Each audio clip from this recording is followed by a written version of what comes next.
Welcome back to the Sci-Cast, the show where we discuss all things science. I'm joined by Harry, Zaynah, and a mysterious Dr. X.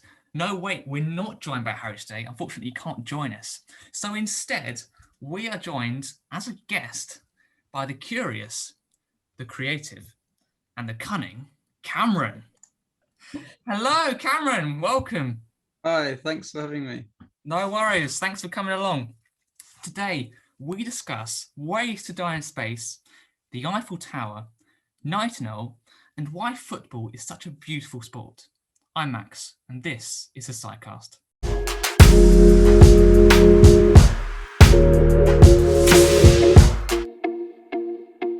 As is always polite, guests first. Cameron, it's all yours. Thank you, Max. So I'm going to be talking about nitinol and shape memory. Does anyone know what nitinol is? No clue, actually, myself. All right. Well, nitinol is an alloy of nickel and titanium, and it was discovered at the Naval Ordnance Laboratory in Maryland, USA. And it's called nitinol because the name is actually composed of the letters Ni for nickel, Ti for titanium, and NOL for Naval Ordnance Lab. So it sort of describes itself. And the reason why I think this material is so interesting is the fact that it displays strong shape memory. Does anyone know what shape memory is? That's like it will go back to its original shape after it's been like deformed. Yeah, sort of. So shape memory is when a material recovers their initial shape when they're heated after having been plastically deformed.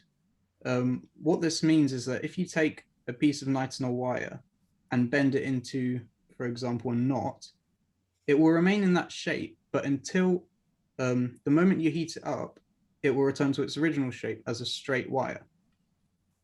So how does nitinol work? At low temperatures, nitinol is in its martensitic state, which just means that it has a weaker structure and it can be bent pretty easily. As it is heated, however, it changes to an austenitic structure, which is far more rigid and strong, and it sort of forces the metal back into the shape it was originally. And there's also a temperature which is slightly hotter than what is needed for nitinol to change shape, called the transformation temperature. For example, if you have a nitinol square and you would like a nitinol circle, you can bend the square into a circle and then clamp it down so that it can't move, and then heat it. And what this does is it sort of resets the circle as the new original shape. So now, if you bend the circle out of shape and then heat it, it will no longer return to a square, it will become a circle. And there's a really cool application for nitinol, which is an eco-friendly motor. It uses the force created by a nitinol wire trying to change shape to turn a wheel. It's eco-friendly because the only power it needs is hot water and a little push to start it rotating, like activation energy. And the motor will carry on rotating until the water cools down. Cool. That's awesome. I've seen it. I think you've shown me videos from nitinol. It looks pretty cool. It's so weird. Yeah. But I think the main thing is that it can be used in things that don't need fuel, because obviously the only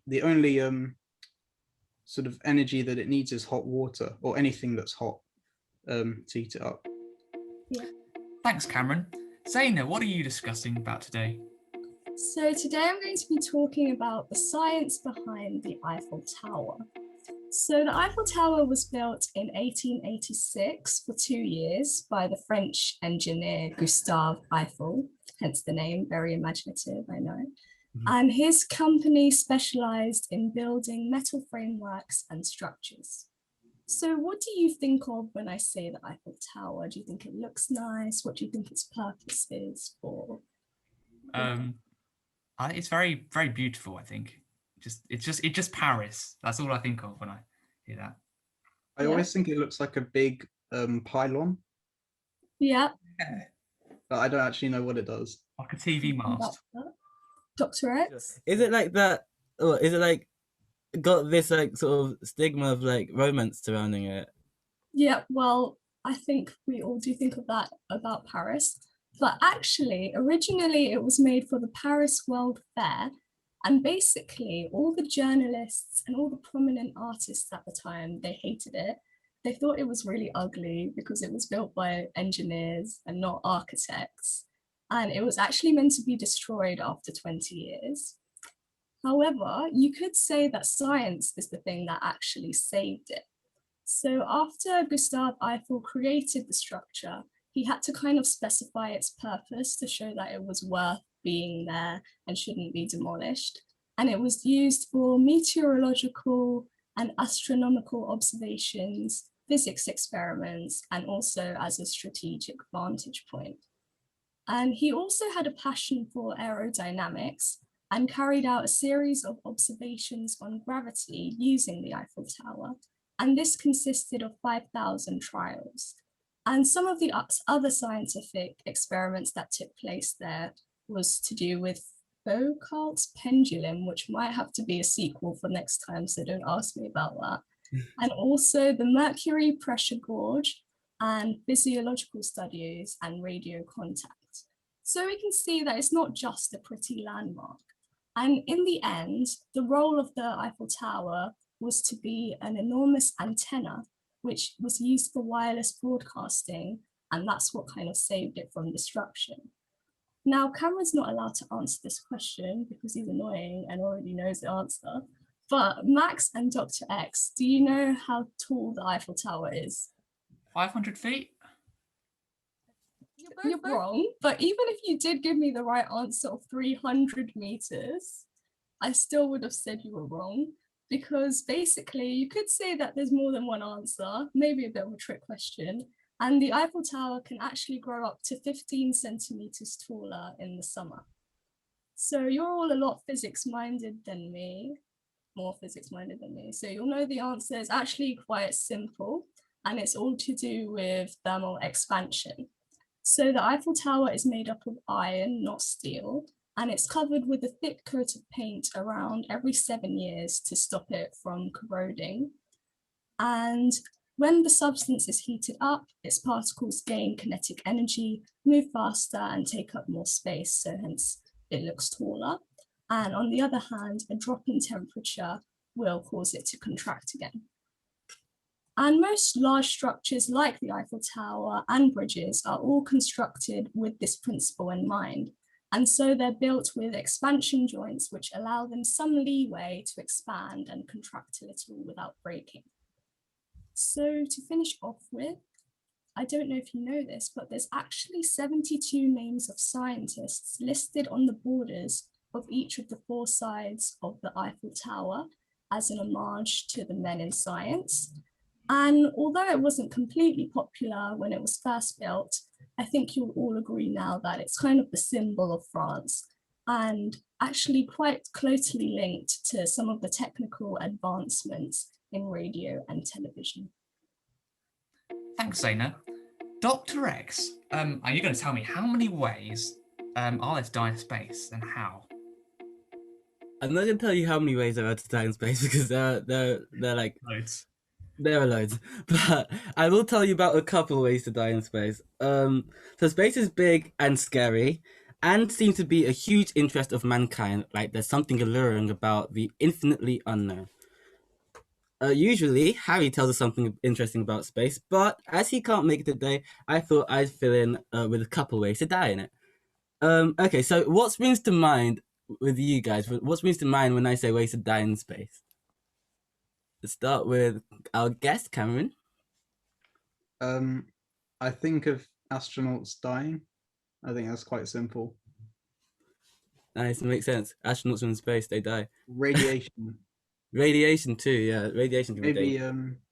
I mean, this is probably quite far-fetched, but asteroids and stuff. Asteroids and stuff. I like it. 3 responses from Cameron. Okay, what about Zaynah? I think about it being a vacuum and there's no oxygen. Yeah, that's a huge factor. And Cameron, what? And Max? Taking off your helmet in space, I guess. Taking off your helmet. Yeah, Okay, well, these are well, all good ideas. I think some of them will actually come up in what I'm about to talk about. So for my first method of death, I would like you to all. Okay, so here's what we're gonna do. You're all gonna hold your breath for a minute and a half from when I say start. If you stop holding your breath within that minute and a half, you have to shout bogey at the loudest volume you possibly can. The top of your voice, you have to shout the word bogey. We can see you, so we will know when you run out of breath. You better do it. And the winner is whoever manages to hold their breath for the entire 90 seconds, or whoever has the loudest bogey if none of you manage it. So we're gonna start in 3, 2, 1. Right. So you've just been stranded in space with no spacesuit or protection. The first major difference is the lack of oxygen or any air, and so oxygen stops being supplied to your brain. And now, at around 15 seconds, you lose consciousness. You're not just a lifeless floating body though. There are hardly any particles in space, so there's no pressure, and there's also not much gravity. This affects all sorts of things about your body, from how it stays together. Bogey. What's going on that? How it stays together, to how you breathe and how blood flows through it. So the fact is, if you were holding your breath like Cameron is now, then the pressure difference between inside your lungs and He's a swimmer, that's not fair. would be so significant that it will force all of the air to burst out of your lungs. Okay, so what's next? Well, in addition to and as a result of the lack of pressure in space, water boils at a much lower temperature. Now, a lot of people probably have an image of an exploding body. That won't happen because your skin is simply too strong, but as your body fills more gas from the boiling water, it will swell to perhaps up to twice its size, and a load of juices are going to project out of your holes. I mean, streams of vomit, urination, and defecation all at the same time. And this is 1 minute 30 seconds. You're done, Cameron. Nice work. So at around this time, if you are still out there, you're probably dead or roundabouts dead. Like you could be brought back to a pressurized oxygen-containing atmosphere, but it's likely that you wouldn't be living any longer, or at least you wouldn't live without having any lasting effects. But that's one way to die. How did that sound? I Unpleasant. can't lie, I wasn't really listening for the last 30 seconds. I was just You had better contemplating. priorities trying to say. So now I want to talk about black holes a bit and death by spaghettification. Sounds tasty, right? Is that a word? Yeah, it is. Actually, Spaghettification. I love it. You'll probably hear it a lot when people talk about black holes. Black holes are basically big holes in space where the center is so dense with mass that the force of gravity is so large it sucks everything within a certain radius inside it, even light. So let's imagine you have your spacesuit on this time and you start to approach a black hole. Light and all the stuff being the very technical term for matter, close enough to the black hole will start to spin around it as it slowly approaches its center, forming this bright hot ring called an accretion disk. You have your spacesuit on, but if you get too close to this disk, you're still getting vaporized. But let's not worry about the accretion disk. Imagine it wasn't there. There's also this thing called Hawking radiation, which is emitted by the black hole, and that might kill you too. But let's imagine that's not a thing. The main thing when it comes to black holes is the gravity, right? The gravity of the black hole, as I said before, is so great that nothing can escape it. Now, light is the fastest thing in the universe, but even it can't escape once it gets past this sort of border, which is called the event horizon. That's pretty much just the point where nothing escapes. Now, spaghettification is a bit to do with this and the force of gravity. As you get closer to a center of gravity, like the center of a black hole, the gravitational force gets so much larger. This means if you were floating into a black hole, feet first, your feet would be pulled by a stronger force of gravity than your head.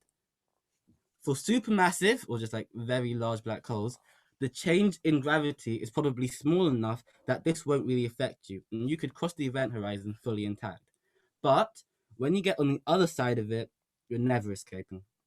Now, assuming you're not instantly killed by the collision with whatever matters inside it, we don't really know what's going on there. So I'd like to know what your conspiracy theories are for the inside of a black hole and how it might kill you. Let's go reverse order this time. Start with Max. The inside of a black hole. Well, I imagine Zaynah will probably say a violin. The void of Harry's void, or how you pronounce that. However we pronounce that.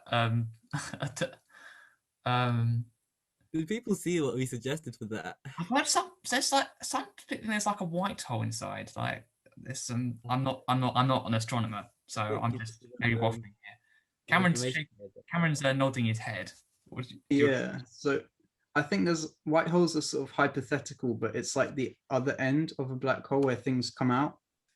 But obviously, things that come out don't come out in the same state as what they come in. Everything would be dead and broken up, but it's still hypothetical. And finally, Zaynah? I can just imagine it swallowing you whole. I like that. So, that's supermassive black holes with a much larger circumference in terms of event horizon. But when it comes to smaller black holes, which are called solar mass black holes, the change is so significant, the change in gravity, it's so significant that even the distance between your head and your feet will cause vastly different forces of gravity to act on you, which means your legs are being pulled at a much faster rate than your head. And that causes your entire body to stretch and into like a spaghetto, which is a single of spaghetti. And that is the process called spaghettification. Right. Thanks, Doc. Right. I want to tell you about what makes football such a beautiful sport, in my opinion, at least. Now, just a question generally. Do any of you here like football, or indeed any other kind of ball sports? Not at all. Go on, Zaynah. No. No, Right. football is not the one. No, Dr. X? I love football. Yeah, football. And Cameron? I don't mind football, but I would never play it competitively. You can try and convince me otherwise. That's what I'm going to try and convince you that you might actually like football, just because it looks so nice and beautiful. And I love football. I should stress I love football, but I should also clarify that does not mean in any way that I'm good at it. Just to get that out there, I'm terrible. And I would tell you what team I support, but I don't kind of like those getting those teams bats. And I can assure you that if I did, all the Arsenal fans would immediately unsubscribe from this channel. So I want to start by showing you arguably one of the best goals, and certainly one of the best free kick goals in football. And it was in 1997, so a little while ago, and it was in a match between France and Brazil. And this young dude, back in the days, it was called Roberto Carlos from Brazil, and he set up a ball 38 yards from the goal, and he took the free kick and scored arguably, as I said, one of the best goals in the history of the game, which you can see in this video here.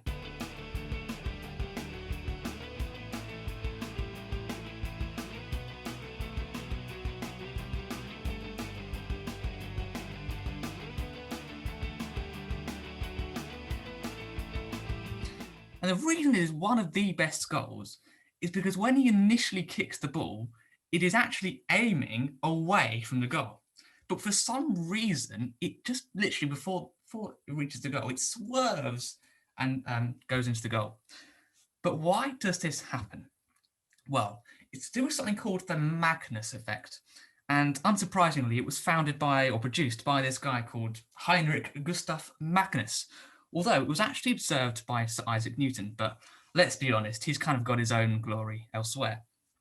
And the way this happens is actually quite simple in theory. So I've got this ball here. Hopefully you can see this ball. And imagine that I am the goal that Roberto Carlos is shooting towards. And what you will notice in the video is that when he kicks the ball, he applies rotation to the ball in this way. And so as it comes towards me, what's happening is the air is coming towards the ball in this direction because it's moving this way. And what you'll notice is that this side of the ball is actually opposing the direction of the air. But on the other side, the movement of this ball is actually going in the same direction as the air. And so what you get is an area of high pressure here, or higher pressure here, and an area of lower pressure. And as a physicist, you might expect that therefore this higher pressure pushes the ball towards. So instead of basically flying out into Rose End, it kind of curls around and into the goal. So that, in my opinion, is what makes football such a beautiful sport. And another example, one of the videos, it happens when you drop a ball from a dam. Not that you do that every day, of course, but the video shows a ball, when you drop it, like just plainly drop it and it falls and it hits pretty much the bottom of the dam. But if you drop it and if you apply some backspin to the ball, what you'll notice is as the ball falls down, the air resistance pushes in this direction. So you've got this side going this way and this side going that way. Whereas on the front side of the ball, they're moving in this kind of the same direction. It's a bit hard to show, but essentially, the ball then, because you've got the higher pressure here and the lower pressure here, that's why the ball kind of moves forward as it falls down. You can see that. Yeah, you can see it there. All right. Yeah. And yeah, that's another example of the Magnus Effect. And finally, quite a rare thing to see in football is if you score directly from a corner. You can see in the video here. You can literally, occasionally, very rarely, score a goal directly, like literally kick from the corner, and it kind of swivels and into the goal. And that, again, that's because of the Magnus Effect. So you have to apply enough spin and rotation to the ball. So that, in my opinion, overall, is what makes football such a beautiful sport to watch. And that's why I'm going to stick with it. Did that change your opinion, Zaynah? I think it kind of almost did. I can't Almost. say that I'm going to be watching it every weekend, but if I ever have to watch it.